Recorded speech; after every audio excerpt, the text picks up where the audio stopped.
Shalom, Shalom. selamat pagi Bapak, Ibu, Saudara yang terkasih di dalam Tuhan Yesus Kristus. Gereja Baptis Indonesia Kebayoran menyambut Bapak, Ibu, Saudara sekalian, baik yang saat ini hadir di gereja maupun yang mengikuti kebaktian hari ini melalui channel YouTube GBK TV. Kita akan bersama-sama memuji dan memuliakan nama Tuhan dan juga mempelajari firman Tuhan. Sebelum kita mulai ibadah, kami mohon agar semua handphone dapat dimatikan atau dibikin silent atau getar, supaya ibadah ini bisa berlangsung dengan baik untuk kemuliaan Tuhan saja. Tema gereja untuk bulan Juli 2023 adalah Gereja yang kuat adalah sehat dalam pengajaran firman Allah. Nats Alkitabnya dari Roma 16 ayat 17. Dan pada hari ini, Pendeta Emeritus Julianus Tarapa akan membimbing kita untuk belajar salah satu wujud dari tema gereja, yaitu hati-hati dengan ilmu sihir, yang diambil dari Kisah Para Rasul 8 ayat 9 sampai 24. Sebelum kita memulai rangkaian ibadah kita, mari kita bersama-sama mengambil saat teduh sejenak untuk kita bisa mempersiapkan hati dan pikiran kita.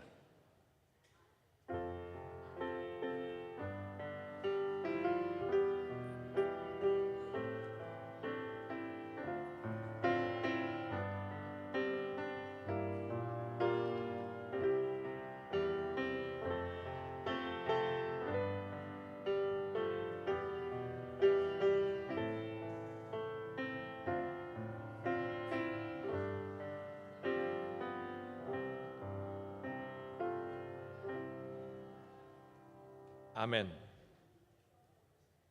Sebelum kita mulai untuk membaca panggilan berbakti yang diambil dari Mazmur 47 ayat 2 sampai 5, kami persilahkan Bapak, Ibu, Saudara sekalian untuk berdiri dan saling menyapa dengan saudara kita yang ada di sebelah kiri, di sebelah kanan, di depan dan di belakang.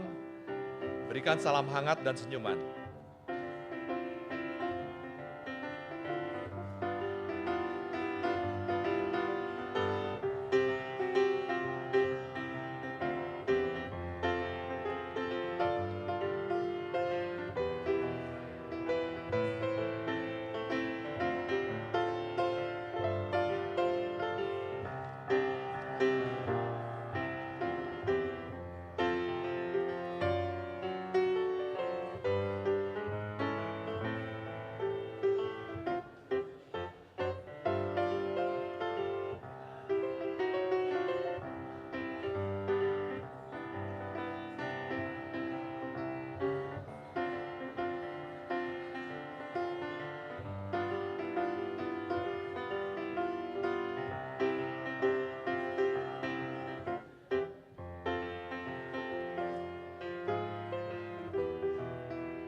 Terima kasih. Kami persilakan Bapak, Ibu, Saudara sekalian untuk tetap berdiri.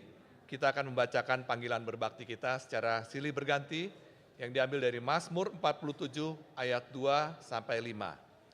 Saya akan memulai dari ayat 2. Hai segala bangsa, bertepuk tanganlah, elu-elukanlah Allah dengan sorak-sorai. Sebab Tuhan yang maha tinggi adalah dahsyat, Raja yang besar atas seluruh bumi. Ia menaklukkan bangsa-bangsa ke bawah kuasa kita, suku-suku bangsa ke bawah kaki kita.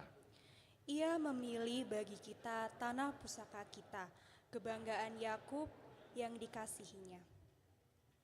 Jemaat mohon untuk tetap berdiri. Kita setiap saat dapat merasakan dan menyaksikan kuasa kebesaran Tuhan di hidup kita.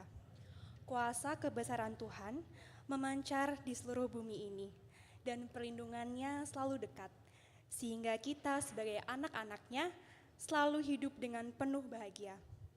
Mari jemaat yang terkasih, dengan sepenuh hati kita akan mengucap syukur dan menyembah Dia dengan menyanyikan NP nomor 11, Sembahlah Allah yang Maha Besar. Kita akan pujikan bait 1, bait 2, dan bait 3.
Mari bersama-sama kita berdoa. Nyanyian, pujian, dan mazmur yang kami naikkan bagi-Mu Tuhan, hanya untuk mengagungkan nama-Mu atas segala kebaikan-Mu kepada kami. Jauh sebelum kami berbuat sesuatu kepadamu, Engkau begitu mengasihi kami. Di pagi yang indah ini, kami datang kembali ke hadirat-Mu ya Tuhan Yesus, Tuhan dan Allah kami yang hidup, untuk mengucap syukur kepadamu atas kasih setia dan pemeliharaan-Mu. Sehingga kami dapat bersekutu dan beribadah kepadamu, memuji dan memuliakan nama-Mu. Tuhan, sebentar kami akan belajar firman-Mu yang dipimpin oleh Pendeta Emeritus Julianus Tarapa. Buka pikiran kami, sehingga kami bisa mengerti firman-Mu dengan baik dan benar. Terangi mata hati kami, sehingga setiap firman yang kami dengar dan pelajari dapat menjadi rema dalam kehidupan kami. Dan kami semakin mencintai firman-Mu, mau melakukannya dengan jujur dan menjadi saksi Injil-Mu dimanapun kami berada, melalui pikiran, perkataan, dan perbuatan kami. Kiranya penyertaan-Mu Tuhan yang memimpin ibadah kami dari permulaan, pertengahan, hingga akhirnya nanti. Jauhkanlah segala sesuatu yang dapat mengganggu dan mengalihkan perhatian dan konsentrasi kami kepada firman-Mu. Dalam nama Yesus kami berdoa dan memohon. Haleluya. Amin. Jemaat dapat duduk kembali.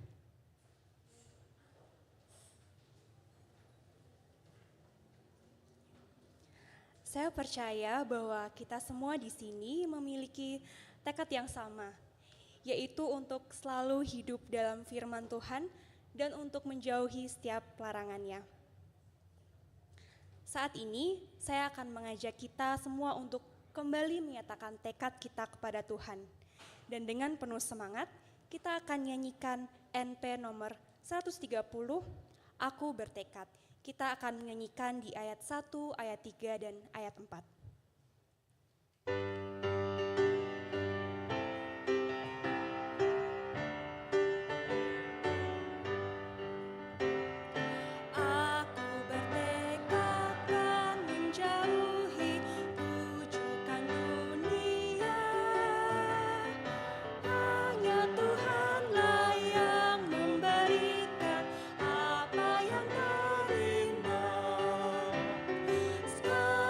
Sekarang aku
Kita akan membaca Alkitab secara silih berganti yang diambil dari Kisah Para Rasul 8 ayat 9 sampai 24. Jemaat dipersilakan membuka Alkitab masing-masing karena kita akan membacakannya silih berganti. Pria akan membacakan ayat yang ganjil dan wanita akan membacakan ayat yang genap, lalu ayat terakhir ayat ke-24 kita baca bersama-sama.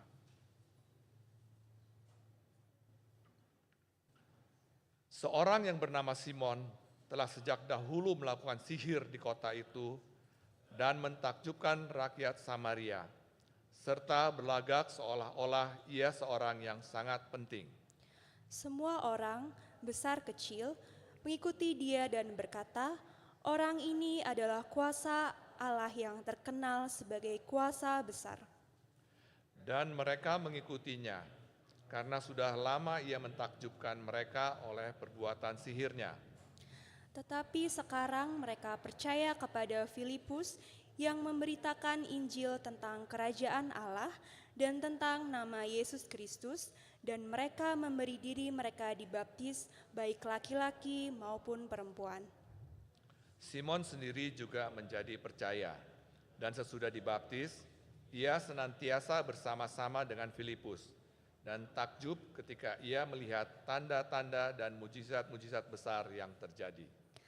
Ketika rasul-rasul di Yerusalem mendengar bahwa tanah Samaria telah menerima firman Allah, mereka mengutus Petrus dan Yohanes ke situ. Setibanya di situ, kedua rasul itu berdoa supaya orang-orang Samaria itu beroleh Roh Kudus. Sebab Roh Kudus belum turun di atas seorang pun di antara mereka, karena mereka hanya dibaptis dalam nama Tuhan Yesus. Kemudian keduanya menumpangkan tangan di atas mereka, lalu mereka menerima Roh Kudus. Ketika Simon melihat bahwa pemberian Roh Kudus terjadi oleh karena rasul-rasul itu menumpangkan tangannya, ia menawarkan uang kepada mereka. Serta berkata, "Berikanlah juga kepadaku kuasa itu, supaya jika aku menumpangkan tanganku di atas seseorang, ia boleh menerima Roh Kudus." Tetapi Petrus berkata kepadanya, "Binasalah kiranya uangmu itu bersama dengan engkau, karena engkau menyangka bahwa engkau dapat membeli karunia Allah dengan uang. Tidak ada bagian atau hakmu dalam perkara ini, sebab hatimu tidak lurus di hadapan Allah. Jadi bertobatlah dari kejahatanmu ini, dan berdoalah kepada Tuhan, supaya Ia mengampuni niat hatimu ini. Sebab kulihat bahwa hatimu telah seperti empedu yang pahit dan terjerat dalam kejahatan." Bersama. Jawab Simon, "Hendaklah kamu berdoa untuk aku kepada Tuhan, supaya kepadaku jangan kiranya terjadi segala apa yang telah kamu katakan itu."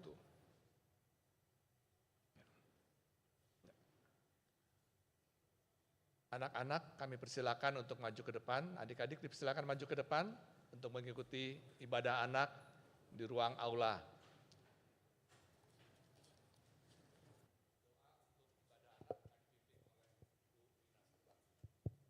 Yuk, mari adik-adik maju ke depan, ada lagi.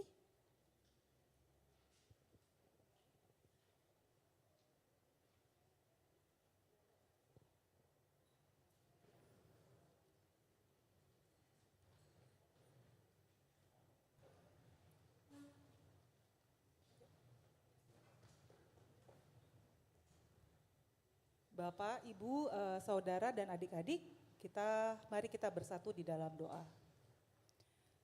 Terpujilah namamu ya Bapa, Allah yang maha besar, Allah yang kami kasihi.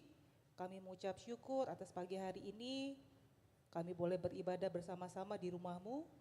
Dan pada saat ini ya Bapa, adik-adik, anak-anak kami yang berdiri di depan, kami siap semua untuk beribadah bersama dengan teman-teman dan juga para guru kami.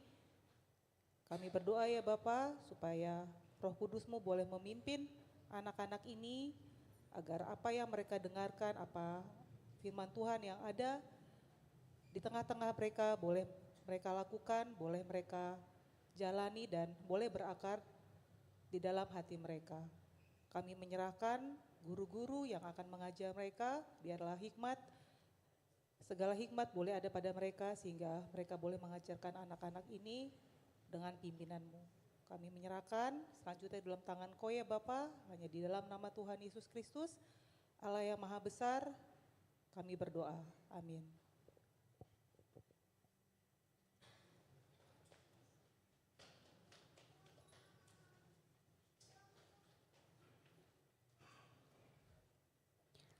Sidang jemaat yang terkasih, sebentar lagi kita akan menaikkan doa syafaat yang nanti akan dilayani oleh Diakon Paul Poli. Namun sebelumnya kita akan menyiapkan hati dan pikiran kita untuk memohon pimpinan Tuhan dengan menyanyikan lagu Hamba-Mu Mohon Pimpinan dari NP nomor 303.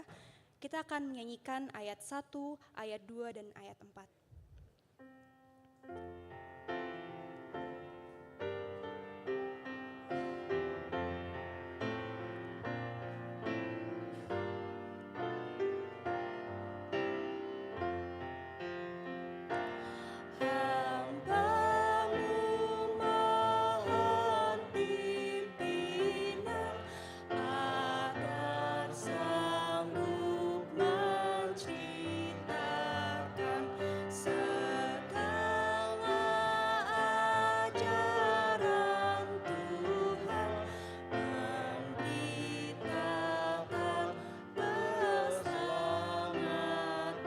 Bait 2.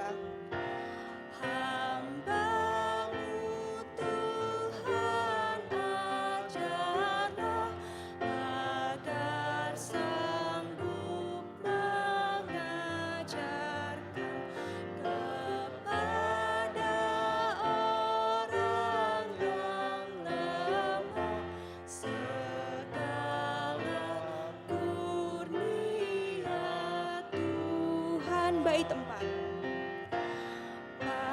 Pakailah hamba-Mu Tuhan melaksanakan hasrat-Mu sampai ku dengar panggilan pulang memandang wajah-Mu. Bapak, Ibu, saudara-saudara sekalian, mari kita tunduk kepala, kita naikkan doa syafaat kita kepada Tuhan, dan kita percaya bahwa Tuhan mendengar jika semua berkenan kepadanya. Mari kita tunduk kepala, kita berdoa. Kami bersyukur dan terima kasih Tuhan, karena Engkau begitu luar biasa. Engkau begitu baik kepada kami. Engkau telah datang ke dunia ini menjadi Tuhan dan Juru Selamat kami, sehingga kami boleh menerima anugerah keselamatan yang Engkau berikan kepada kami jika kami percaya dan menerima Engkau sebagai Tuhan dan Juru Selamat pribadi.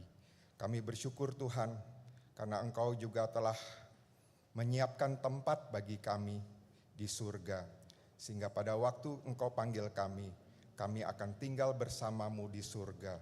Kami bersyukur Tuhan, karena Engkau juga telah memberi kepada kami penolong, di mana penolong tadi yaitu Roh Kudus yang akan membimbing, menolong kami untuk kami dapat terus melakukan kehendak-Mu dengan benar. Terima kasih Tuhan, pada pagi hari ini kami ingin menaikkan permohonan doa syafaat kami kepada-Mu. Kami bersyukur kami boleh tinggal di negara Indonesia, negara di mana kami boleh berbakti, kami boleh melakukan ibadah kami dengan penyertaan dan perlindungan-Mu, dan negara melindungi dalam undang-undang. Kami percaya Tuhan bahwa Engkau terus beri kekuatan kepada negara kami untuk dapat memelihara keamanan, dan Indonesia boleh menjadi negara yang aman dan layak untuk ditinggali. Terima kasih Tuhan. Kami juga ingin berdoa Tuhan untuk pemimpin negara kami, Presiden Jokowi dan juga wakil presidennya, serta para aparat dan juga para penegak hukum dan menteri kabinet yang terus berproses Tuhan untuk membangun Indonesia, sehingga Indonesia boleh maju dan rakyatnya boleh menikmati hasil pembangunan, dan kami boleh menikmati kebaikan-Mu Tuhan, karena Engkau terus beri hikmat pada mereka pada saat mereka memberi keputusan dan keputusan itu sesuai dengan kehendak dan rencana-Mu. Terima kasih Tuhan. Kami juga ingin berdoa untuk Gabungan Gereja Baptis Indonesia. Kami berdoa untuk yayasan yang berada di bawah GGBI. Tuhan, Engkau berkati agar mereka dapat terus melayani Engkau Tuhan, terutama di bidang penginjilan. Engkau terus berkati supaya melalui GGBI Indonesia boleh mengenal akan keselamatan. Dan kami terus berdoa Tuhan untuk pelayanan kesehatan yang dilaksanakan oleh Rumah Sakit Baptis. Engkau berkati Tuhan agar melalui pelayanan rumah sakit, berita Injil pun boleh disampaikan. Terima kasih Tuhan. Kami juga ingin berdoa Tuhan untuk program anggaran GBIK di tahun 2023 ini Tuhan. Engkau terus berkati supaya semua dapat berjalan dengan baik dan seluruh program boleh dikerjakan. Dan juga dana yang dibutuhkan untuk melaksanakan program dapat terkumpul melalui persembahan perpuluhan dan juga persembahan khusus yang diberikan oleh setiap jemaat yang setia yang mengasihi Engkau. Terima kasih Tuhan. Kami juga berdoa untuk hikmat yang Engkau berikan kepada panitia mimbar untuk pada waktunya nanti mengusulkan seorang calon gembala sidang bagi GBIK, sehingga GBIK dapat memiliki seorang gembala sidang baru yang akan mengembalakan jemaatnya. Terima kasih Tuhan. Kami juga ingin berdoa untuk panitia gereja, pengurus organisasi, guru, serta petugas sekolah minggu. Tuhan Engkau berkati agar mereka boleh bekerja sama untuk melayani jemaat GBIK dan mereka boleh saling melengkapi. Kami juga ingin berdoa Tuhan untuk pergumulan jemaat dan juga mereka yang masih merupakan partisipan. Engkau berkati Tuhan dalam kelemahan tubuh mereka. Engkau berkati juga untuk sakit penyakit yang mereka alami. Engkau juga berkati untuk mereka yang berduka. Engkau juga mau hibur mereka Tuhan agar mereka boleh terus tetap beriman kepadamu.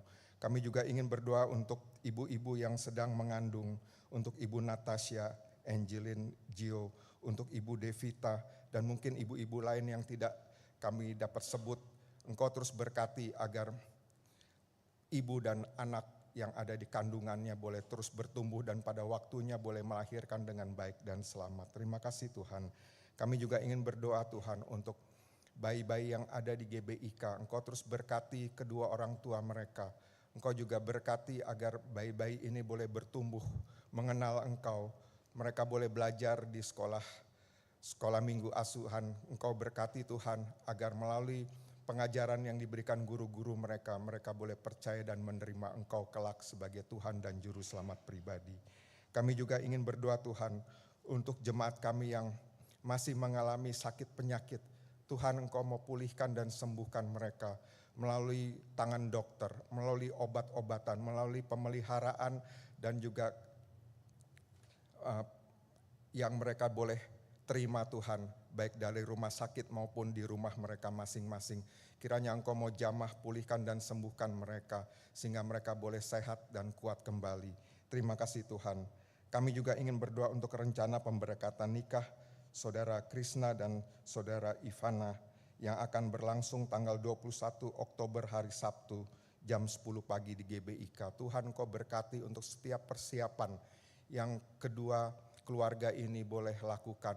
Kau berkati supaya persiapan ini boleh terjadi dan pada waktunya pernikahan ini boleh berlangsung dengan penuh sukacita. Bapa Surgawi, kami juga ingin berdoa untuk seluruh jemaat yang hadir datang pada pagi hari ini beribadah. Kiranya Engkau berkati agar mereka boleh mendengarkan firman Tuhan yang akan disampaikan oleh Pendeta Emeritus Julianus Tarapa. Kau berkati supaya kami tidak tersesat Tuhan oleh pengajaran dan sihir yang ada di dunia ini yang seringkali menakjubkan dan memiliki juga kekuatan yang seringkali menyesatkan kami. Dan biarlah kami boleh terus diberi hikmat untuk kami boleh mengandalkan Engkau. Terima kasih Tuhan Yesus, itulah seluruh doa syafaat kami yang kami naikkan hanya di dalam nama anak-Mu yang tunggal Tuhan kami Yesus Kristus. Amin.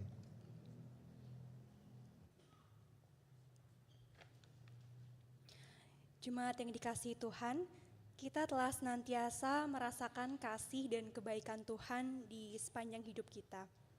Dan saat ini kita akan mengucap syukur atas kasih dan kebaikan tersebut melalui persembahan dan perpuluhan.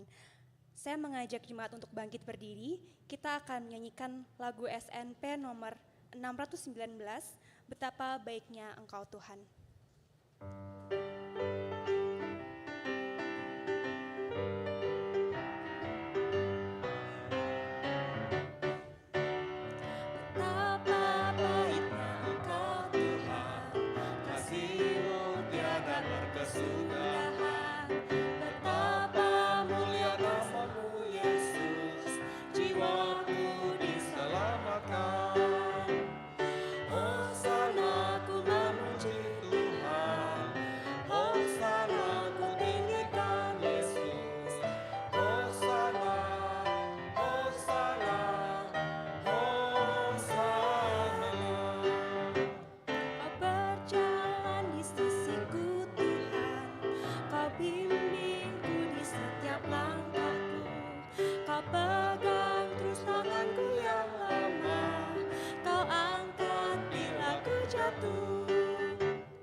Panggilan memberi dari Mazmur 37 ayat 3 sampai 5 kita bacakan secara silih berganti. Saya membacakan ayat ketiga, jemaat baca ayat keempat, dan ayat kelima kita baca secara bersama-sama. Percayalah kepada Tuhan dan lakukanlah yang baik. Diamlah di negeri dan berlakulah setia. Dan bergembiralah karena Tuhan, maka Ia akan memberikan kepadamu apa yang diinginkan hatimu. Serahkanlah hidupmu kepada Tuhan dan percayalah kepadanya, dan Ia akan bertindak. Sebelum kita memberikan persembahan dan persepuluhan, kita berdoa bersama dipimpin oleh Ibu Dea. Mari jemaat kita berdoa. Allah Bapa, penolong dan penebus dosa kami, kembali Tuhan kami menghadap hadirat-Mu. Kami mau mengucap syukur dan berterima kasih Tuhan atas kebaikan-Mu dan kasih-Mu yang selalu melimpah dalam hidup kami.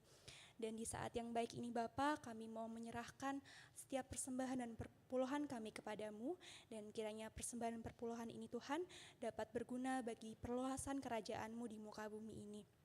Kami juga mau berdoa Tuhan untuk panitia yang mengelolanya, kiranya Tuhan berkati mereka supaya mereka dapat mengelola persembahan ini dengan baik. Terima kasih Bapa yang baik, kami naikkan doa ini dalam tangan kuasa-Mu. Haleluya, amin.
Saya kembali mengajak jemaat untuk bangkit berdiri. Kita akan bersama-sama menyerahkan persembahan kita kepada Tuhan dengan menyanyikan lagu Berkati Persembahanku.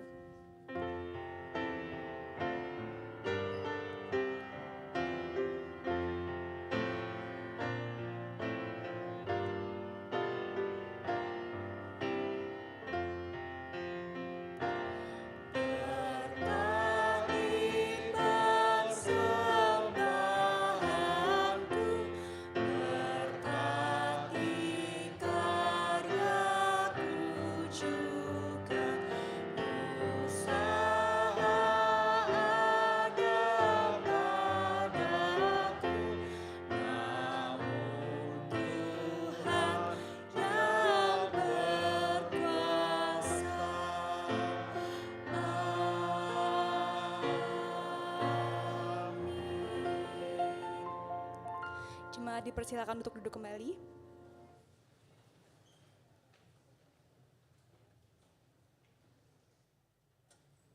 Sebuah pujian istimewa yang akan dipersembahkan oleh kaum muda Baptis Indonesia dengan judul lagu Beri yang Terbaik akan mempersiapkan kita untuk mendengarkan khotbah dan mempelajari firman Tuhan yang dipimpin oleh Pendeta Emeritus Julianus Tarapa.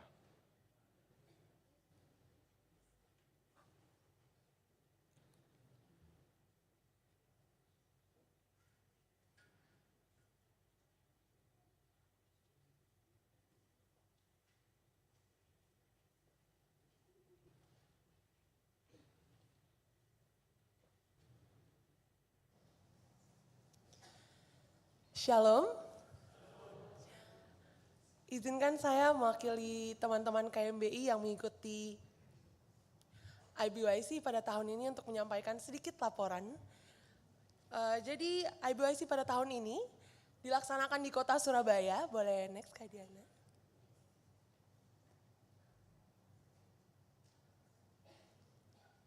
Ya, jadi IBYC pada tahun ini atau IBYC itu sebelum menjelaskan adalah event pemuda yang diadakan di bawah Gabungan Gereja Baptis Indonesia yang dilaksanakan di tingkat nasional. Jadi IBYC ini dilaksanakan tahun ini di Surabaya, tepatnya di Geraha Yunesa pada tanggal 29 Juni hingga 1 Juli. Dan GBIK berangkat bersama kontingen BPD pada tanggal 28 Juni dari Kebayoran dan tiba lagi di Kebayoran pada tanggal 2 Juli. Selanjutnya. Peserta yang berangkat dari GBK, puji Tuhan teman-teman yang rindu untuk ikut ada 14 pemuda-pemudi dan beberapa teman-teman yang hadir ada di sini. Kita akan sama-sama mengangkat pujian. Boleh selanjutnya. Dan selama 3 hari kami berkegiatan banyak sekali dan juga mendapat banyak berkat. Pada hari pertama kita ada opening, kita juga bertemu dengan family group kami di mana family group itu merupakan tempat kita bertemu dengan teman-teman sesama pemuda-pemudi baptis dari berbagai daerah di Indonesia dan ditutup dengan kebaktian kebangunan rohani. Lalu di hari kedua kita juga berkegiatan banyak sekali dengan family group kita dan yang menarik ada passion fair. Passion fair ini adalah kelas-kelas di mana membawa atau mengangkat topik tertentu yang bisa menyokong persekutuan pemuda di gereja kita masing-masing dan ditutup lagi dengan KKR. Lalu di hari yang terakhir kita ada Reach Surabaya di mana kita keliling-keliling kota Surabaya. Ada social campaign juga di mana kita berinteraksi dengan masyarakat di sana dan juga ada closing IBYC yang dilaksanakan di alun-alun. Dan sedikit testimoni dari kami. Di sini mungkin terlihat dari wajah teman-teman gitu ya. Teman-teman di sini sangat berbahagia dan juga menerima banyak sekali berkat. Banyak juga yang berkata bahwa semakin bangga menjadi anggota baptis karena baru kali ini nih lihat depan, kiri, kanan, belakang tuh baptis semua. Ada juga yang berkata seru banget dapat teman baru dan bisa menjadi berkat di sana dan juga menerima banyak sekali berkat. Dan banyak juga yang rindu untuk kembali ikut IBYC. Jadi kami mengundang 2 tahun lagi akan ada persekutuan IBYC teman-teman pemuda-pemudi. Mari kita berangkat bersama. Dan sama seperti tema IBYC pada tahun ini all out, kami berharap untuk terus menjadi dampak sesuai dengan panggilan yang Tuhan percayai, melayani di gereja kita yaitu Gereja Baptis Indonesia Kebayoran sesuai dengan talenta kita masing-masing dan memberikan dampak bagi persekutuan KMBI. Kami mengucapkan syukur dan berterima kasih atas seluruh jemaat GBIK atas dukungan, doa, dana, dan daya bagi kami KMBI terkhusus di event IBYC ini. Tuhan Yesus memberkati. Dan izinkan kami pada saat ini untuk menyampaikan satu pujian berjudulkan Beri yang Terbaik, di mana kami terus berharap untuk menjadi cahaya dan terang dan berkat dan terus memberikan yang terbaik. Tuhan Yesus memberkati.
Terima kasih saudara-saudara kaum muda atas pujian yang sudah disampaikan.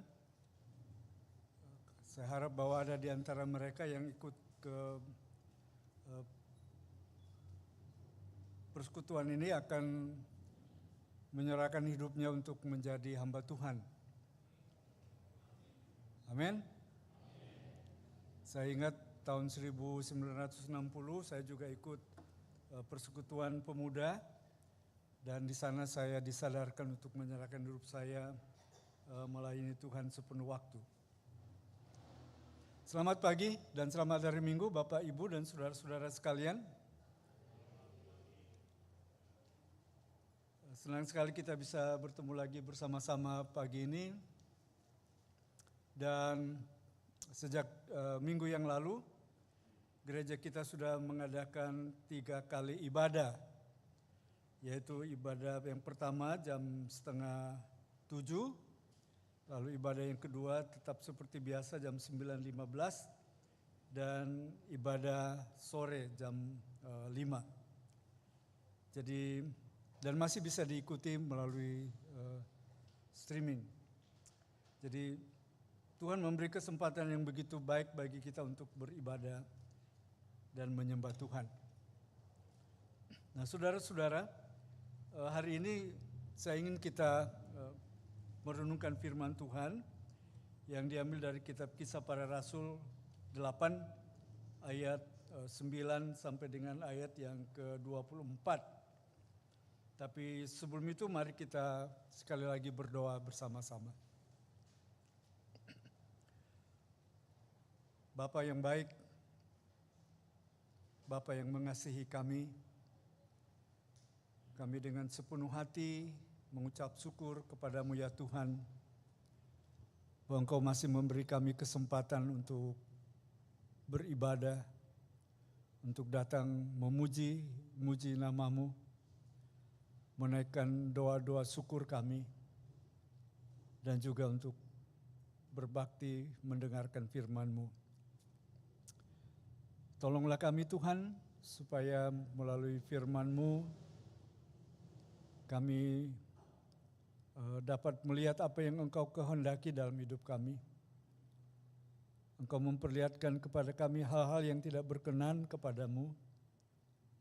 Dan tolong Tuhan supaya kami menjadi anak-anak Tuhan yang taat akan firman Tuhan.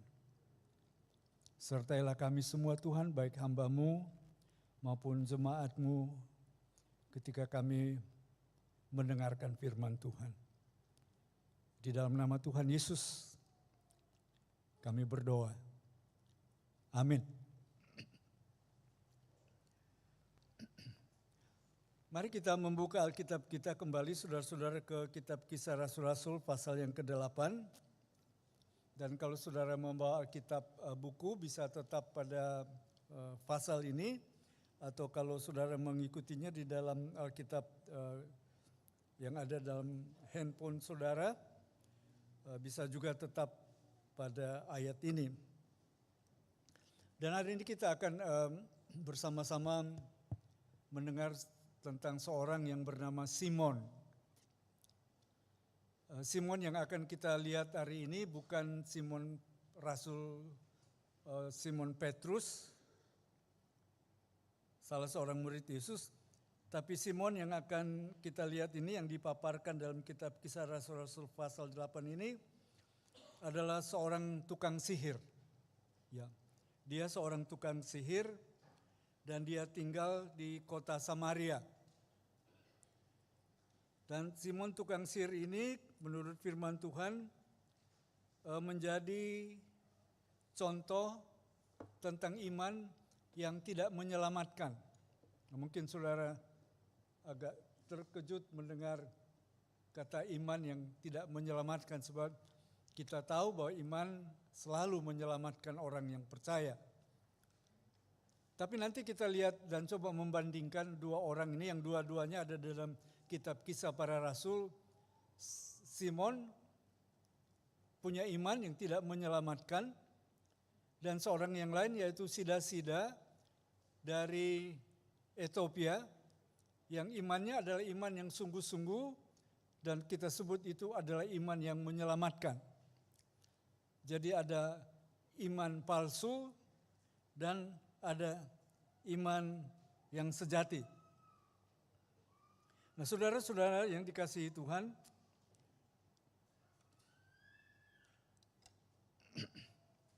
sebelum kita melihat Simon dalam kitab Kisah Para Rasul pasal 8 ini, mari terlebih dahulu kita coba melihat apa yang terjadi sesungguhnya di dalam kitab Kisah Para Rasul pasal 8.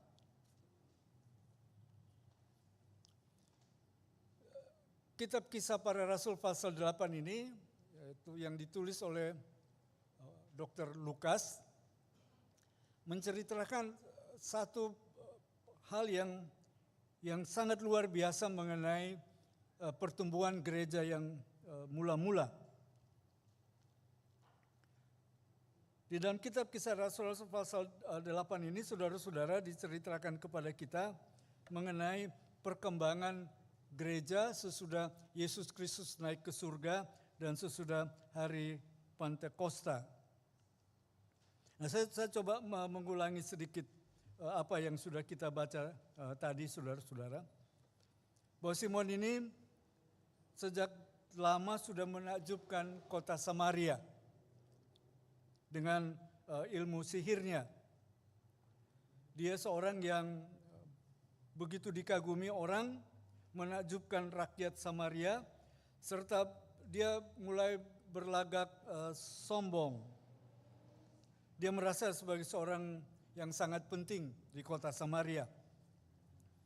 Semua orang Samaria baik besar maupun kecil mengikuti dia, dan mereka berkata bahwa orang ini, Simon ini adalah kuasa Allah yang terkenal sebagai kuasa besar. Dan mereka mengikutinya karena sudah lama Simon ini menakjubkan orang-orang Samaria dengan ilmu-ilmu sihirnya. Tetapi di dalam kitab Kisah Rasul pasal 8 ini dikatakan bahwa ketika Filipus memberitakan Injil ke sana, banyak orang mulai tidak lagi tertarik kepada Simon, tapi mulai tertarik kepada Injil yang diberitakan oleh Filipus. Nah, Filipus ini bukan rasul, bukan murid Yesus, Rasul Filipus, tapi dia adalah seorang diakon yang diceritakan dalam kitab Kisah Rasul-Rasul pasal 6. Dia seorang diakon yang dipilih oleh gereja untuk menolong para rasul. Karena sesudah hari Pentakosta itu ribuan orang menjadi pengikut Kristus, rasul-rasul mulai sibuk dengan memberitakan firman Tuhan, tapi banyak janda, khususnya janda orang-orang yang bukan Yahudi, mulai mengeluh bahwa mereka tidak diperhatikan. Sehingga rasul-rasul itu berkata lebih baik kita pilih 7 orang yang diserahkan tugas untuk menolong para rasul itu. Sehingga rasul-rasul ini bisa lebih fokus kepada pemberitaan Injil. Mereka bisa memakai waktu mereka lebih banyak untuk belajar firman Tuhan, mempersiapkan firman Tuhan, berdoa, supaya dapat lebih penuh dengan kuasa Tuhan ketika mereka memberitakan Injil. Jadi 7 orang ini dipilih untuk membantu rasul-rasul itu. Dan 7 orang ini menangani keperluan para janda dan yatim piatu. Jadi ketika Filipus tiba di kota Samaria, dia mulai memberitakan Injil, banyak orang diselamatkan, mereka menerima Tuhan Yesus, dan mereka melihat bahwa ini sungguh suatu yang lebih istimewa dari Simon. Dan saudara-saudara, di dalam kitab Kisah Rasul-Rasul ini dikatakan bahwa Simon sendiri yang tukang sihir ini juga menjadi percaya dan dibaptiskan. Ya, saudara-saudara, dia percaya, itu kata yang dipakai oleh Alkitab, dan dia dibaptiskan. Dan sejak dia percaya dan dibaptiskan, dia terus-menerus mengikuti Filipus. Dan mengapa dia ikut Filipus, saudara-saudara? Rupanya karena sudah banyak orang yang tertarik kepada Filipus, orang-orang yang dulu tertarik kepada Simon dengan sihirnya, berpindah. Tidak lagi banyak tertarik kepada Simon, tapi sekarang mereka tertarik kepada Filipus. Dan oleh sebab itu, supaya Simon ini bisa masih tetap menarik perhatian orang-orang Samaria, dia juga ikut Filipus. Menyaksikan keajaiban-keajaiban yang dibuat oleh Filipus. Menyaksikan mujizat-mujizat yang dilakukan oleh Filipus. Rupanya dia ikut itu supaya dia ingin tahu bagaimana cara, kuasa apa yang dipakai oleh Filipus ini sehingga dia bisa berbuat yang lebih besar dari sihir yang dia lakukan. Dia ingin coba belajar, saudara-saudara. Rupanya kemajuan gereja atau kemajuan pekerjaan Tuhan yang ada di Samaria yang dilakukan oleh diakon Filipus ini terdengar di gereja Yerusalem, di mana masih ada rasul-rasul di sana. Dan mereka memilih 2 rasul, yaitu Rasul Petrus dan Rasul Yohanes, untuk pergi ke Samaria melihat bagaimana pekerjaan Tuhan di sana. Dan dalam kitab Kisah Rasul-Rasul pasal 8 ini dikatakan bahwa ketika Petrus dan Yohanes sampai di Samaria,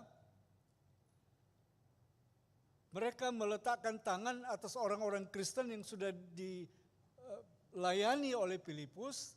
Dan ketika Petrus dan Yohanes meletakkan tangan di atas mereka, mereka juga dipenuhi Roh Kudus, punya kuasa. Dan itu rupanya lebih menarik lagi perhatian Simon. Dia tukang sihir, biasanya bagaimana cara tukang sihir? Mungkin begini-begini ya, saudara-saudara, simsalabim. Dan ketika dia lihat Petrus dan Yohanes menumpangkan tangan dan orang punya kuasa, dia ingin punya kuasa seperti Petrus dan Yohanes. Supaya kalau dia juga menaruh tangan atas orang, orang itu juga punya kuasa lagi. Sehingga dia datang kepada Petrus, minta sambil membawa uang. Dan berkata kepada Petrus, berikan saya kuasa itu juga supaya saya dapat melakukan kuasa seperti itu. Dan Petrus sangat marah, saudara-saudara. Petrus berkata kepada dia,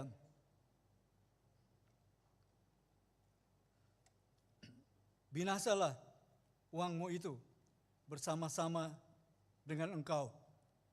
Karena engkau menyangka bahwa engkau dapat membeli karunia Allah dengan uang. Tidak ada bagian atau hakmu dalam perkara ini sebab hatimu tidak tulus, tidak lurus di hadapan Allah. Jadi bertobatlah dari kejahatanmu ini dan berdoalah kepada Tuhan supaya Ia mengampuni niat hatimu. Sebab kulihat, ya Petrus berkata, sebab kulihat bahwa hatimu telah seperti empedu yang pahit dan terjerat dalam kejahatan. Petrus lihat motivasi si Simon, dia percaya. Petrus melihat ada maksud jahat dari Simon ini ketika dia mau kelihatan sebagai pengikut Kristus. Hatinya pahit, terjerat dalam kejahatan. Dan ketika mendengar itu saudara-saudara, Simon menjadi takut. Dia berkata kepada Petrus, hendaklah kamu berdoa untuk aku kepada Tuhan, supaya kepadaku jangan kiranya terjadi segala apa yang telah kamu katakan itu. Dia takut, saudara-saudara. Nah, sayang sekali kita tidak diberitahu di dalam ayat selanjutnya bagaimana keadaan Simon ini. Tapi kita lihat imannya adalah suatu iman yang dilatar belakangi sesuatu yang jahat. Ada motivasi yang salah. Kenapa demikian, saudara-saudara? Sebagaimana kita tahu bahwa dia sangat berpengaruh di Samaria, dan sekarang sudah banyak orang yang tidak lagi percaya kepada dia, lebih percaya kepada Filipus. Dia tidak lagi terkenal dan dia ingin kembali menjadi terkenal. Dan untuk itu dia coba memperoleh kuasa yang dimiliki oleh Petrus. Nah, saudara-saudara yang dikasihi Tuhan, mungkin kita perlu melihat ke belakang sejenak. Apa yang terjadi di dalam kitab Kisah Rasul-Rasul pasal 8 ini. Dan itu sebabnya tadi saya berkata bahwa ini adalah salah satu pasal yang sangat penting di dalam pertumbuhan gereja yang mula-mula. Dalam kitab Kisah Rasul-Rasul pasal 8 ini, saudara-saudara, kita tahu bahwa ada penganiayaan yang dialami oleh orang-orang Kristen di Yerusalem. Ada penganiayaan yang sangat luar biasa. Dan di sana ada seorang yang kemudian nanti sangat terkenal juga bagi kita, yang namanya Saulus. Dia memimpin usaha dalam penganiayaan orang Kristen.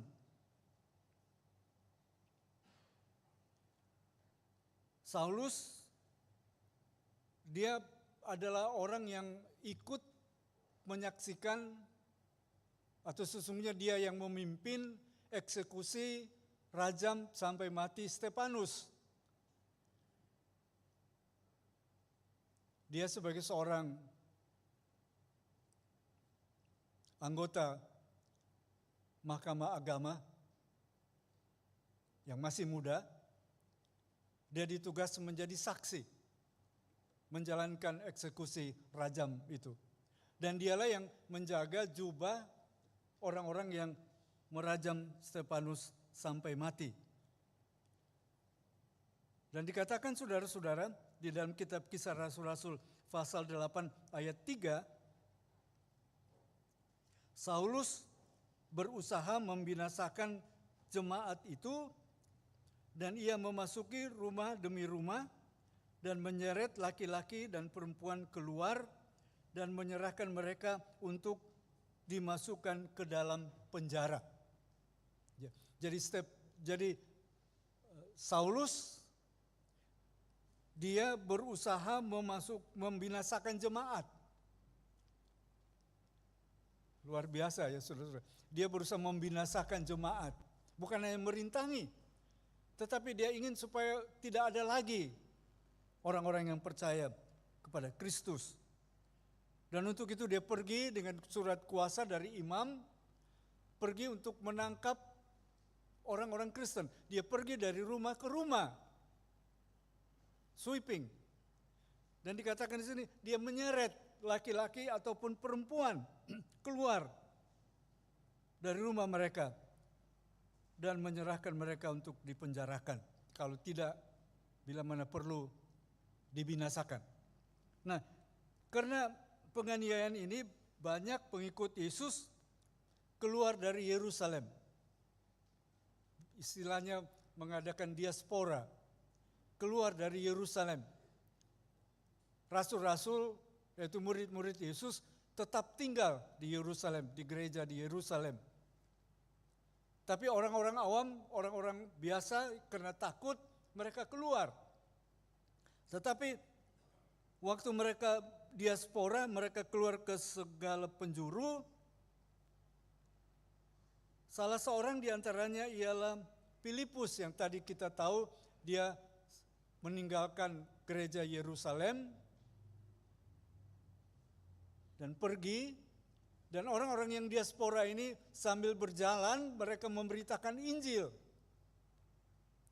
Memberitakan tentang Yesus Kristus. Dan dalam perjalanannya itu Filipus sampai ke kota Samaria.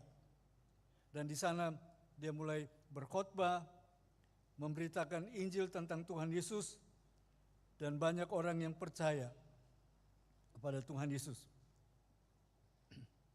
Nah saudara-saudara, dalam Tuhan Yesus, dalam kitab Kisah Rasul-Rasul pasal 8 ini, dan Filipus dikatakan dia berkhotbah, banyak orang tertarik atas pemberitaan tentang Mesias, banyak orang yang disembuhkan, orang-orang yang dirasuk roh jahat, roh-roh itu keluar sambil berteriak, orang-orang lumpuh dapat berjalan, orang-orang sakit disembuhkan, dan banyak yang menerima Tuhan Yesus dan percaya kepada Tuhan Yesus. Dan dikatakan dalam kitab Kisah Rasul-Rasul pasal 8 ini saudara-saudara, bahwa banyak orang disembuhkan, maka sangatlah besar sukacita dalam kota itu. Ini yang menarik perhatian kita. Injil disampaikan, orang melihat kuasa Kristus, orang bertobat, dan yang terjadi ialah bahwa maka sangat besarlah sukacita dalam kota itu. Filipus yang semula diakon, membantu rasul-rasul melayani firman Tuhan, sekarang memberitakan Injil, dan banyak orang yang percaya dan ada sukacita besar di dalam kota itu.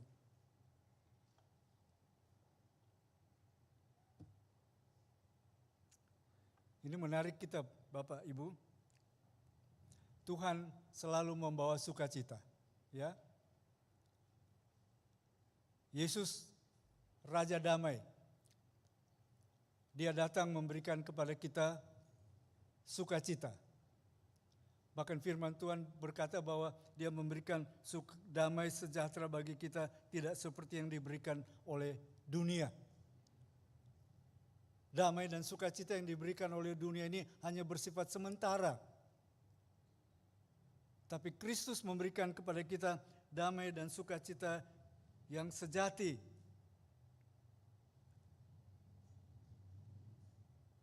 Tuhan tidak memadamkan sukacita. Tuhan menciptakan sukacita di dalam kehidupan kita. Firman Tuhan berkata bahwa setiap orang yang percaya kepada Kristus, di dalam hatinya, di dalam hidupnya akan mengalir aliran-aliran air kehidupan yang menyegarkan. Nah, saudara-saudara, ini tidak berarti bahwa segala kesukaran tidak akan datang lagi. Alkitab tidak pernah menjanjikan demikian. Bahwa kalau kita sudah percaya kepada Tuhan Yesus, ya, hidup kita seperti berjalan di jalan yang mulus. Justru sebaliknya, kalau kita mengikuti Yesus, kita harus memikul salib Kristus. Penyakit bisa datang. Bisnis bisa macet. Bahkan pekerjaan kita mungkin bisa hilang.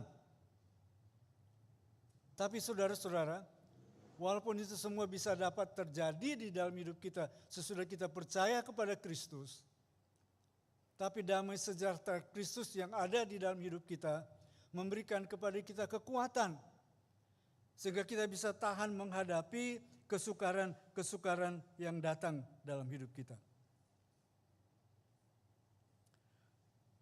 Dan dalam ayat-ayat yang kita baca tadi, saudara-saudara, kita melihat bahwa Simon, tukang sihir ini, sejak dahulu melakukan sihir di kota Samaria, dan penduduk Samaria sangat takjub. Mereka heran. Semua orang besar kecil dikatakan dalam firman Tuhan memberi julukan dia adalah orang yang penuh kuasa Allah, yang terkenal sebagai kuasa besar. Luar biasa dia. Jadi public figure. Saya ada sedikit catatan yang saya lihat, saudara-saudara, bahwa ada seorang ahli sejarah gereja yang hidup pada abad kedua, namanya Justin Martyr. Dia juga tinggal di Samaria, dan dia menulis tentang Simon penyihir ini, bahwa memang Simon penyihir ini adalah seorang yang punya kuasa yang luar biasa dan sangat dikagumi di Samaria, bahkan sampai ke Roma. Sehingga di Roma, orang-orang Roma membuat satu patung untuk Simon penyihir. Juga ada seorang lain yang mengatakan mengenai Simon tukang sihir ini, dia berkata juga dia hidup pada abad yang kedua. Dia berkata bahwa Simon inilah yang menciptakan doktrin Gnostik. Jadi dia sangat mempunyai pengaruh yang luar biasa. Dan itu tidak mengherankan kita, saudara-saudara, bahwa memang sihir ini mempunyai daya yang sangat luar biasa. Ini adalah kuasa iblis. yang coba menyesatkan. Dalam 2 Korintus pasal 11 ayat 14, firman Tuhan berkata demikian, hal itu tidak usah mengherankan sebab iblis pun menyamar sebagai malaikat terang. Ya. Iblis menyamar sebagai malaikat terang. Tidak menakutkan, bahkan mungkin mengagumkan dengan kuasanya.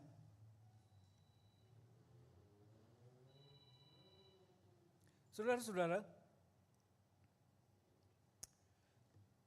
kita lihat Tuhan Yesus sendiri. Ya, dalam kitab Injil Lukas pasal 5, iblis datang kepada Tuhan Yesus. Ya, kita tahu Tuhan Yesus dicobai dengan 3 kali pencobaan. Dan salah satu ialah ketika iblis membawa Tuhan Yesus ke sebuah gunung atau ke sebuah bukit, ke tempat yang tinggi. Lalu iblis memperlihatkan kepada Tuhan Yesus sambil berkata, semua ini kuserahkan kepadamu, kerajaan dunia. Kata iblis kepadanya, segala kuasa serta kemuliaannya akan kuberikan kepadamu. Sebab semuanya itu telah diserahkan kepadaku dan aku memberikannya kepada siapa saja yang ku kehendaki. Jadi jikalau engkau menyembah aku, seluruhnya itu akan menjadi milikmu. Dia menawarkan kepada Tuhan Yesus.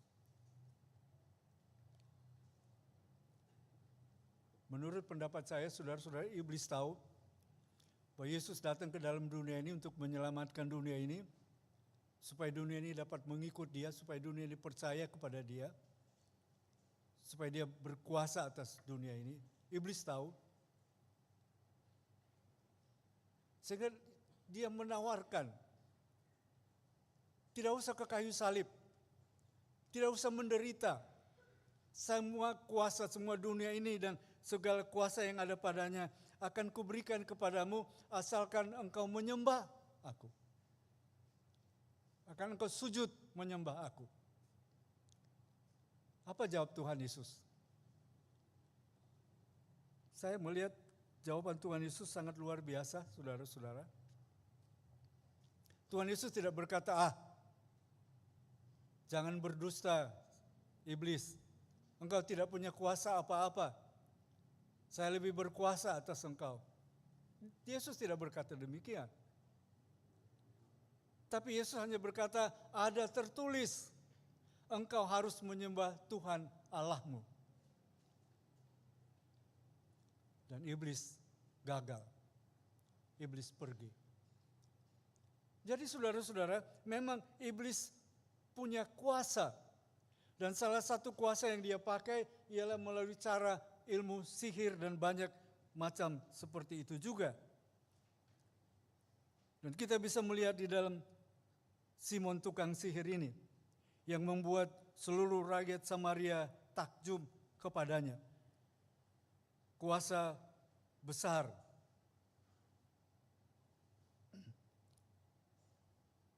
Saudara-saudara yang dikasihi Tuhan,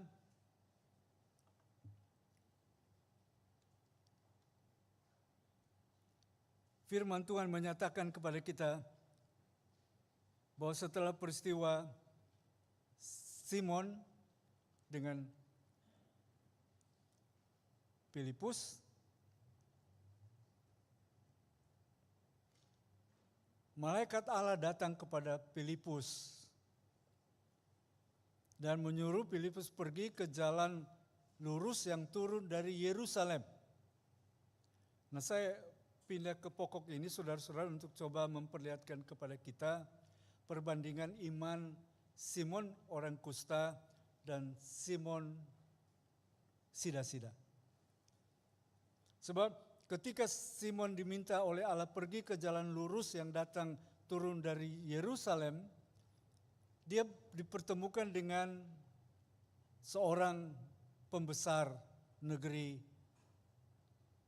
Kandake dari Ethiopia. Firman Tuhan berkata bahwa orang ini adalah seorang sida-sida. yaitu seorang yang sudah dikebiri karena dia menjadi pembantu Ratu Kandake. Ini perlu sekali catatan, mengapa ini dimasukkan di dalam firman Tuhan. Saudara-saudara, orang ini bukan orang Yahudi, dia orang Ethiopia. Tapi rupanya dia tertarik dan ingin menyembah Tuhan yang benar. Sehingga dia berjalan dari Ethiopia pergi ke Yerusalem. Ingin menyembah Allah, di sana ada bait Allah. Dan menurut peraturan agama Yahudi, bahwa kalau orang datang menyembah Tuhan, kalau dia bukan orang Yahudi, dia harus di luar. Di halaman luar. Tidak bisa masuk ke dalam. Sebab dia bukan orang Yahudi. Yang kedua, kalau ada orang yang cacat, dia juga tidak bisa menyembah Tuhan, tidak bisa masuk ke dalam bait Allah. Tapi walaupun demikian, saudara-saudara, sida-sida ini seringkali harus berjalan sekian jauh untuk datang ke bait Allah di Yerusalem. Walaupun dia sadar bahwa dia tidak akan pernah masuk ke dalam, dia akan menyembah di luar, tetapi dia sangat tertarik dan mau menyembah Tuhan. Dan oleh sebab dia kaya, dia seorang menteri keuangan Kandake. Dia bisa membeli gulungan Alkitab. Dan salah satu gulungan Alkitab yang dia punya adalah gulungan kitab Nabi Yesaya.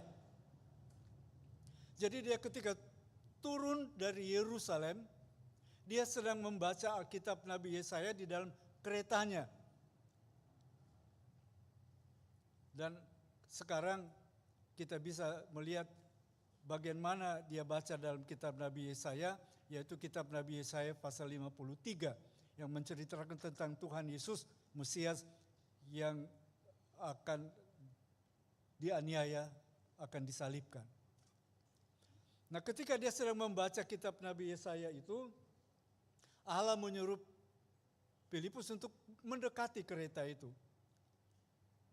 Dan ketika Filipus mendengar orang ini sedang membaca firman Tuhan, Filipus bertanya, apakah Bapak tahu apa ayat yang Bapak baca itu, firman itu yang Bapak baca? Dan sida-sida ini berkata, bagaimana aku bisa tahu kalau tidak ada orang yang menjelaskan kepadaku? Oh, ayat ini bercerita tentang siapa? Apakah tentang orang yang menulis ini atau orang lain? Dia tidak mengerti. Dan dia perlu seorang yang dapat menjelaskan ayat-ayat itu bagi dia. Nah, saudara-saudara, ini satu hal yang penting sekali bagi kita sekalian. Ada banyak ayat bagian dalam firman Tuhan ini yang tidak bisa kita mengerti sendiri. Kita perlu pertolongan orang lain. Dan itu sebabnya gereja kita mengadakan sekolah minggu supaya setiap umur boleh belajar firman Tuhan. Ada orang-orang yang diberi karunia untuk mengajar. Jadi ketika saudara dan saya datang belajar firman Tuhan, ada yang tidak bisa dimengerti, kita bisa bertanya. Dan Allah membukakan kepada kita apa yang dikehendaki oleh Tuhan melalui firman Tuhan ini. Ini yang terjadi kepada sida-sida ini. Bahwa ketika Filipus naik ke dalam keretanya dan mulai menjelaskan kepada dia mengenai siapa yang disebutkan dalam kitab Nabi Yesaya ini, itu adalah Mesias. Yesus Kristus yang sudah menderita dengan sangat hina. Tapi semua itu dilakukan oleh Tuhan Yesus. Bukan dia bersalah, tapi semua itu ditimpakan Allah kepadanya sebagai pengganti kita. Seharusnya kitalah yang disalibkan. Seharusnya kitalah yang dihukum. Tapi Allah menyerahkan anaknya yang tunggal ini supaya dengan bilur-bilurnya kita disembuhkan. kita disembuhkan dari penyakit-penyakit dosa kita. Dan sambil berjalan, saudara-saudara, mereka sampai kepada satu tempat yang ada air. Dan ketika sampai ke tempat yang ada air itu, rupanya dalam perjalanan tadi Filipus juga mulai menjelaskan mengenai siapa orang Kristen. Bahwa kalau dia percaya kepada Tuhan Yesus, dia dibaptiskan. Jadi ketika melihat air, sira-sira ini berkata kepada Filipus, sekarang ada air. Apakah yang menghalangi saya untuk dibaptis? Kenapa dia berkata, apakah ada yang menghalangi saya untuk dibaptis? Dia khawatir, jangan-jangan kepercayaan yang baru ini, berita yang baru yang dia dengar dari Filipus ini, sama seperti ajaran Yahudi.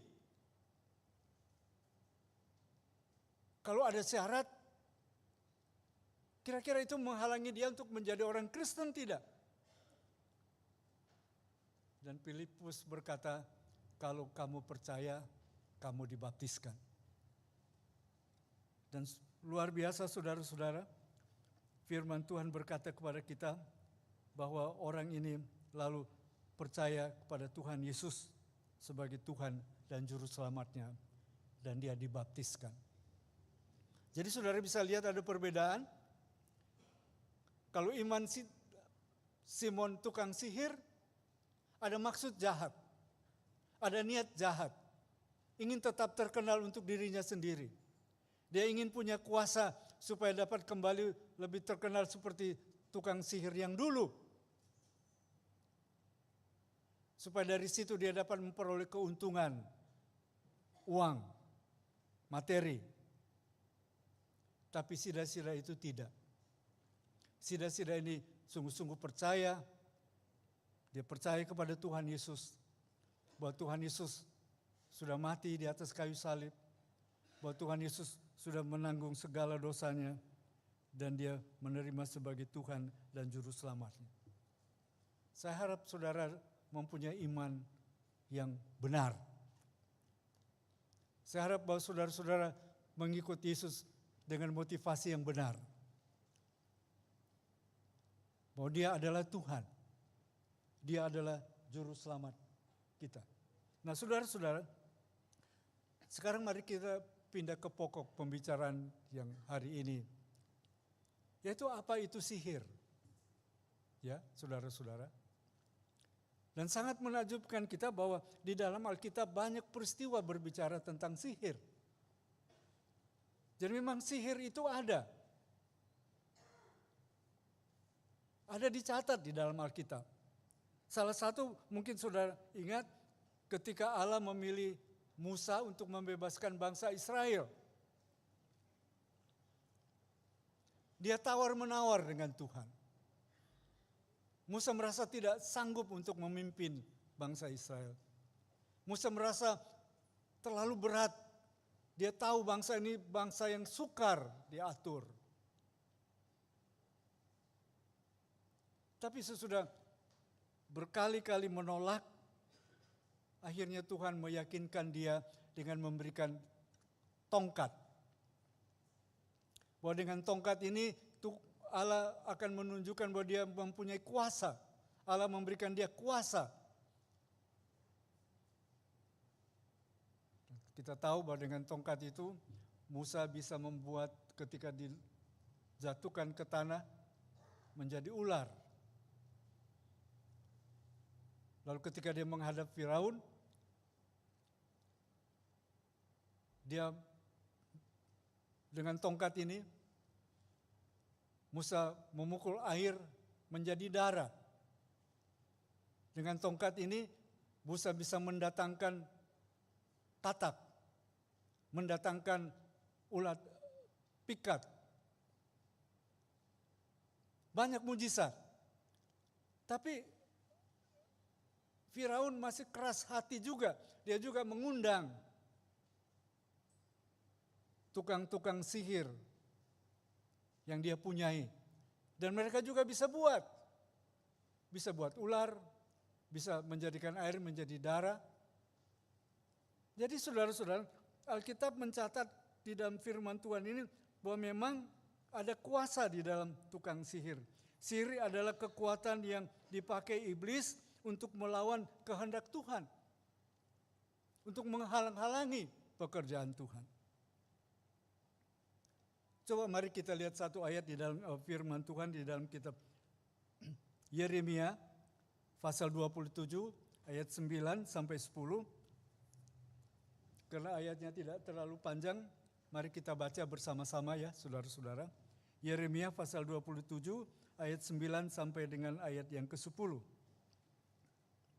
Saya hitung sampai hitungan ketiga dan kita baca bersama-sama. 1, 2, 3. Mengenai kamu, janganlah kamu mendengarkan nabi-nabimu, juru-juru tenungmu, juru-juru mimpimu, tukang-tukang semelmu, dan tukang-tukang sihirmu yang berkata kepadamu, janganlah kamu mau, sebab mereka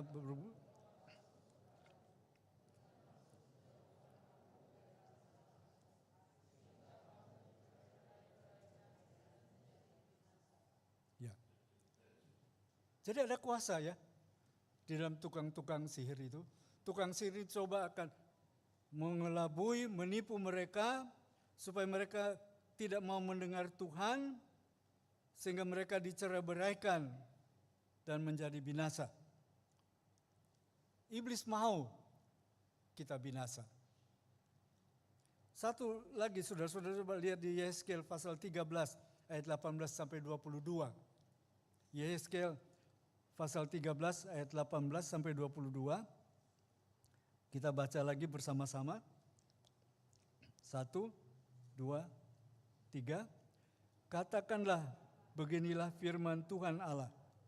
Celakalah dukun-dukun yang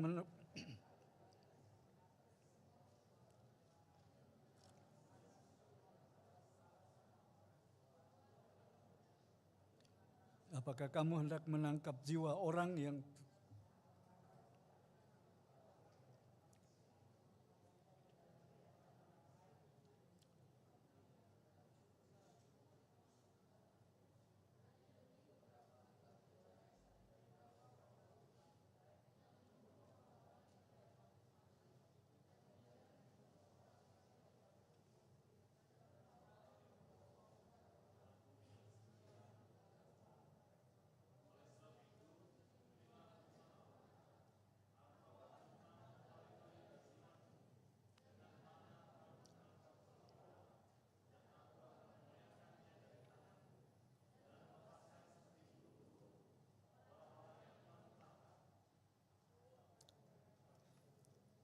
jadi ada ya saudara-saudara. Dan kita bisa lihat juga sekarang di mana-mana pakai jimat di tangan, kadang-kadang kita lihat di pinggang, pakai susuk ya namanya. Ada banyak. Dan apa yang mereka lakukan dikatakan di sini mereka membinasakan orang sesungguhnya tidak perlu dibinasakan, justru menghidupkan orang yang jahat. Memutarbalikkan kebenaran. Dan itu sangat berbahaya, saudara-saudara. Tapi firman Allah berkata, tapi Allah sanggup untuk mengalahkan. Kuasa Allah jauh lebih besar dari kuasa-kuasa ilmu sihir. Itu. Lihat satu ayat lagi saudara-saudara, Mika pasal 5 ayat 11 sampai dengan ayat yang ke-13. Mika pasal 5 ayat 11 sampai 13. Bisa kaum wanita tolong membacakan kita Mika pasal 5 ayat yang ke-11 dengan suara yang cukup keras ya. 1, 2, 3.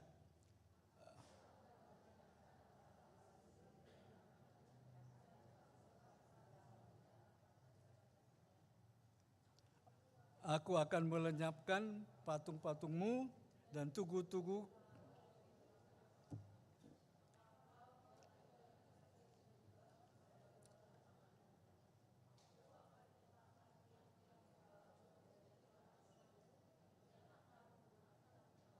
bangsa-bangsa yang tidak mau mendengarkan. Jadi saudara-saudara, di dalam Alkitab kita dengan jelas sekali dinyatakan bahwa memang ada sihir, ada kuasa di sana, dan kuasanya luar biasa. Itu adalah alat iblis untuk merusak kehidupan manusia, mengganggu hubungan kita dengan Tuhan, mengalihkan perhatian kita dari Allah.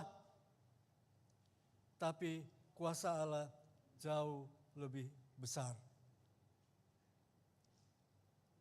Dan firman Allah melarang kita dengan kekuatan-kekuatan sihir. Dalam kitab Ulangan pasal 18 dikatakan demikian, apabila engkau sudah masuk ke negeri yang diberikan kepadamu oleh Tuhan Allahmu, maka janganlah engkau belajar berlaku sesuai dengan kekejian yang dilakukan bangsa-bangsa itu. Di antaramu janganlah seorang pun yang mempersembahkan anaknya laki-laki atau anaknya perempuan sebagai korban dalam api. Ataupun seorang yang menjadi petenung. Petenung itu santet ya. Seorang pun jangan menjadi peramal, menjadi penelaah, penyihir, hipnotis ya, sihir, pemantra. Ataupun seorang yang bertanya kepada arwah atau kepada roh peramal atau yang meminta petunjuk kepada orang-orang mati. Sebab setiap orang yang melakukan hal-hal ini adalah kekejian bagi Tuhan. Menjadi kekejian. Tidak layak di hadapan Tuhan. Menjadi kebencian Tuhan. Jadi saudara-saudara, mengapa ini dilarang oleh Tuhan? Oleh sebab ini adalah kedagingan. Rasul Paulus di dalam kitab Galatia pasal 5 memasukkan sihir ini sebagai dosa kedagingan dan tidak berkenan kepada Tuhan. Jadi saudara-saudara, sebagai bagian yang terakhir, janganlah kita coba untuk menggunakan sihir. Ini sesuatu yang sangat dibenci oleh Allah.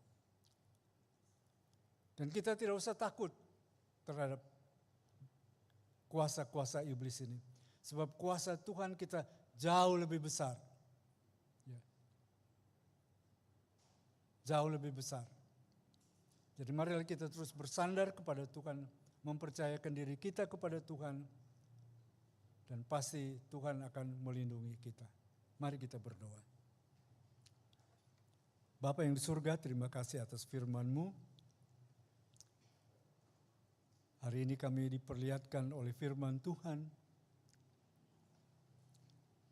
bahwa Engkau menyatakan memang ada kuasa-kuasa iblis yang memakai berbagai macam cara untuk mengalihkan perhatian kami dari Tuhan dan mempercayakan diri kami kepada kuasa-kuasa gelap. Tapi juga kami mengucap syukur Bapa, bahwa kuasa-Mu jauh lebih. Engkau dapat melindungi kami. Engkau mampu untuk menolong kami Tuhan. Terima kasih Bapa. Dan kami berdoa, hamba-Mu berdoa, kalau ada di antara kami hari ini yang coba-coba bermain dengan kuasa-kuasa gelap ini Tuhan, tolong sadarkan. Bila kiranya dia akan meninggalkan cara-cara yang tidak berkenan kepadamu ini, dan dia menyerahkan hidupnya hanya kepada Kristus Yesus. Juga Bapa yang di surga, kalau ada di antara kami hari ini yang selama ini iman kami tidak sungguh-sungguh, ada maksud-maksud yang kurang berkenan kepadamu, Ampuni kami Tuhan. Dan biarlah kiranya kami mempunyai iman yang sejati, hanya percaya kepada Kristus Yesus sebagai Tuhan dan Juru Selamat kami. Dan Bapa yang di surga, kalau ada juga di antara kami yang mungkin sedang mengalami serangan dari kuasa-kuasa kegelapan, kami berdoa dan kami menyerahkan saudara kami ini, biarlah kiranya dengan kuasa Kristus, Tuhan akan mematahkan kuasa-kuasa kegelapan itu. Di dalam nama Tuhan Yesus, kami berdoa. Amin. Mari Bapak Ibu kita berdiri bersama-sama dan mengakhiri ibadah kita hari ini. Kita menyanyikan nyanyian undangan. Dan seperti biasa saya hanya ingin mengingatkan kita bahwa ada 3 maksud undangan ini sebagai respons kita terhadap firman yang diberitakan. Yang pertama, kita sudah mendengar bahwa Yesus Kristus disalibkan bukan karena dia yang bersalah, tapi dia menanggung dosa-dosa kita. Dan kalau saudara belum pernah menerima Yesus sebagai Tuhan dan Juru Selamat pribadi saudara, ini kesempatan bagi saudara untuk mari datang. Menyerahkan hidup saudara kepada Kristus Yesus. Firman Tuhan berkata bahwa dengan hati kita percaya, kita dibenarkan, tetapi dengan mulut kita mengaku, kita akan diselamatkan. Jadi kalau saudara percaya di dalam hati saudara bahwa Kristus Yesus sebagai Tuhan dan Juru Selamat pribadi saudara, mari datang mengakuinya. Bahwa sungguh-sungguh saudara mau mengikut Yesus. Yang kedua, saudara-saudara, mungkin saudara sudah lama jadi orang Kristen, tapi baru hari ini melalui firman Tuhan saudara disadarkan bahwa selama ini saudara belum sungguh-sungguh menjadi pengikut Kristus. Dan sekarang saudara mau mempunyai iman yang sejati, motivasi yang benar untuk kemuliaan Tuhan. Mari datang memperbarui penyerahan saudara. Dan kalau ada keputusan saudara untuk mau bergabung dengan Gereja Baptis Indonesia Kebayoran, dengan senang hati kami juga mengundang saudara untuk menyatakannya datang sekarang. Supaya kami dapat memproses keinginan saudara. Dan silakan maju ke depan ketika kita menyanyikan nyanyian undangan kita hari ini. Kita menyanyi ketiga ayat dari nyanyian kita hari ini.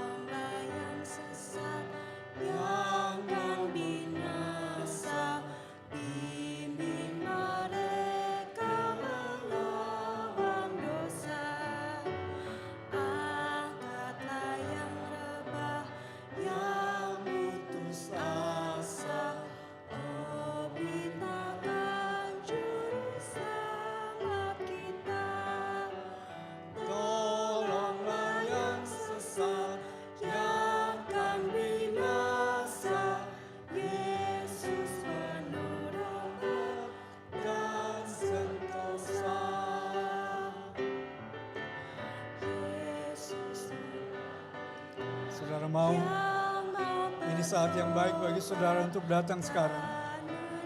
Hari ini firman Tuhan berkata hari ini adalah hari keselamatan itu.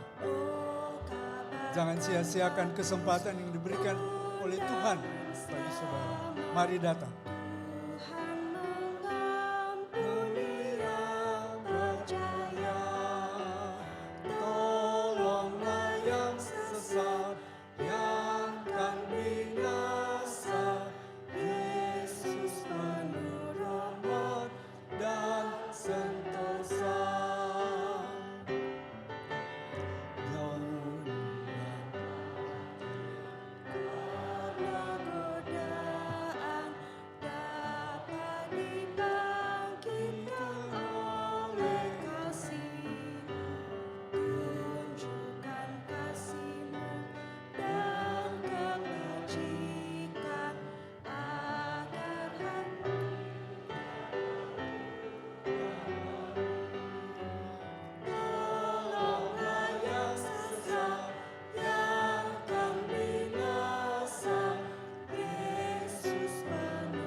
Terima kasih ya Tuhan, Engkau sudah menolong kami dapat menikmati beberapa saat ini bersama-sama dengan Engkau, menyembah Engkau, memuji namamu. Terima kasih Tuhan memberi kesempatan kepada kami untuk memberikan ucapan syukur kami berupa persembahan dan persepuluhan kami kepadamu. Dan kami berdoa kiranya Engkau berkenan menerima puji-pujian kami, menerima doa-doa syafaat kami, dan menerima persembahan dan persepuluhan kami. Bahkan kiranya Engkau berkenan menerima penyembahan kami, sebab hanya Engkaulah Tuhan dan Juru Selamat kami. Dan sekarang kami akan meninggalkan tempat ini Tuhan, dan kembali ke dalam kegiatan-kegiatan kami selanjutnya. Dan hamba-Mu menyerahkan seluruh jemaat-Mu. Biarlah kiranya Engkau memberkati mereka dengan damai sejahtera dari Allah Bapa, kasih karunia dari Tuhan Yesus Kristus, dan persekutuan di dalam Roh Kudus. Engkau akan memberkati mereka, memberkati keluarga mereka, memberkati pekerjaan mereka, memberkati usaha mereka. Dari sekarang sampai selama-lamanya. Di dalam nama Tuhan Yesus, kami berdoa. Amin.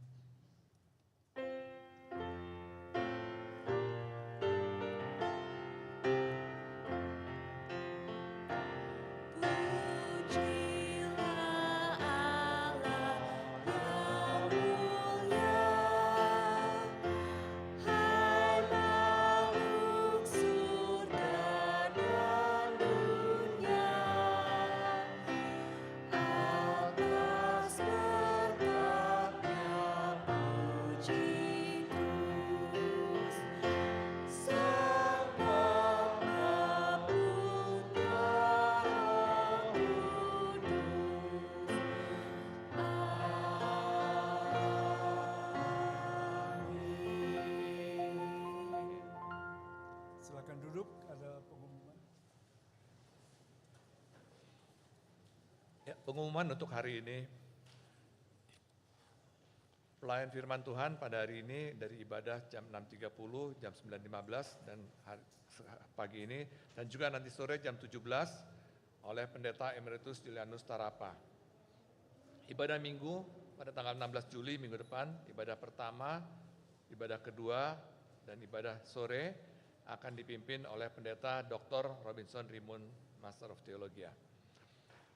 Ucapan terima kasih kepada keluarga Dr. Wardana yang mempersembahkan bunga yang indah untuk menghias ruang kebaktian pada hari ini. Bagi Bapak, Ibu, Saudara sekalian yang rindu untuk mempercantik ruangan ibadah kita, kami persilakan menghubungi panitia dekorasi. Kami akan menyambut tamu atau Bapak Ibu Saudara sekalian yang baru pertama kali beribadah bersama-sama kami di gereja ini. Kami mohon kesediaannya untuk berdiri, mungkin di sebelah kiri saya atau di kanan saya, di atas kanan, di atas kiri. Ya, oke, baik, terima kasih. Oh, maaf, ada satu, silakan berdiri Pak. Ya. Silakan berdiri Pak, supaya panitia bisa menyambut Bapak. Ya, terima kasih. Terima kasih. Ya. Pengumuman untuk ibadah Wanita Baptis Indonesia. Ibadah Wanita Baptis Indonesia mengundang para wanita untuk mengikuti persekutuan Wanita Baptis Indonesia yang akan diadakan secara hybrid on-site di aula dan online via Zoom pada hari Selasa 11 Juli 2023 dimulai pukul 17 WIB. Tema, ada harga dari kesetiaan, dan pembicara Ibu Seli T. Ponto. Pria Baptis Indonesia mengundang para pria untuk mengikuti persekutuan PBI secara online via Zoom pada hari Selasa 11 Juli 2023 pada pukul 19 sampai 21 dengan tema Gereja yang Kuat adalah Sehat dalam Pengajaran Firman Allah. Akan dibawakan oleh Diakon Haryono. Ibadah doa diadakan pada hari Rabu dan Sabtu. Pada hari Rabu 12 Juli 23 pukul 18.30 diadakan secara full on-site di Gereja Baptis Indonesia Kebayoran dengan pembicara Saudari Daniela, dan Sabtu 15 Juli pukul 5.30 WIB diadakan secara online via Zoom dengan pembicara Ibu Yanti Radik dengan tema Iblis Mengintipmu, Waspadalah, dari Galatia 5 ayat 19 sampai 21. Kemudian Kaum Muda Baptis Indonesia mengundang teman-teman berusia 12 tahun hingga belum menikah untuk hadir dalam persekutuan KMBI dengan tema Hidup Bijaksana pada hari Sabtu 15 Juli 2023 pukul 16 WIB melalui online via Zoom. Pada hari ini Gereja Baptis Indonesia Kebayoran mengadakan donor darah bagi Bapak Ibu Saudara sekalian yang berusia 17 sampai 60 tahun dan berbadan sehat. Donor darah diadakan pukul 10 sampai jam 12 di aula. Dipersilakan semua untuk ikut berpartisipasi. Sekolah Injil Liburan 2023 seiring dengan berakhirnya seluruh rangkaian kegiatan Sekolah Injil Liburan 2023 yang telah berlangsung, Panitia SIL GBIK mengucapkan terima kasih atas perhatian, kepercayaan, partisipasi, dan bantuan yang diberikan Bapak Ibu Saudara sekalian. Kiranya firman Tuhan yang ditaburkan lewat pelajaran Alkitab, kesaksian dan pengalaman yang diperoleh melalui kegiatan SIL GBIK 2023 boleh menjadi rema di hati anak-anak kita dan terus akan bertumbuh dalam dan menghasilkan buah dalam kehidupan mereka. Kemudian persekutuan harmoni diadakan pada hari Minggu tanggal 16 Juli 2023 jam 11.30 sampai 14 WIB bertempat di Aula Gereja Baptis Indonesia Kebayoran dengan tema Keluarga Kristen yang menjadi berkat bagi lingkungan akan dibawakan oleh Pendeta Robinson Rimun. Kami persilakan Bapak Ibu Saudara untuk hadir. Berikutnya penyerahan anak. Upacara penyerahan anak akan diadakan pada ibadah pagi pada Minggu 23 Juli. Bagi Bapak, Ibu, Saudara sekalian yang rindu menyerahkan anaknya, mohon untuk melengkapi data-data dan mengisi formulir yang ada di kantor Sekretariat Gereja Baptis Indonesia Kebayoran. Doa berantai. Mulai tanggal 1 Juli sampai 31 Juli, Gereja Baptis Indonesia Kebayoran mengadakan doa berantai dan mengundang Bapak Ibu Saudara sekalian untuk berpartisipasi dalam doa secara pribadi atau berkelompok selama kurang lebih 1 jam setiap harinya selama bulan Juli 2023. Berita duka cita, telah meninggal dunia Bapak Ngadio, suami dari Ibu Margareta dan ayah dari Saudari Siti Pariasi, pada hari Minggu 2 Juli 2023 dan telah dimakamkan pada hari Senin 3 Juli 2023. Tuhan Yesus memberikan kekuatan dan penghiburan kepada seluruh keluarga yang berduka dan yang ditinggalkan. Rangkaian ibadah selesai. Sebelum meninggalkan ruang ibadah, Bapak Ibu Saudara sekalian dipersilakan untuk mengambil saat teduh secara pribadi.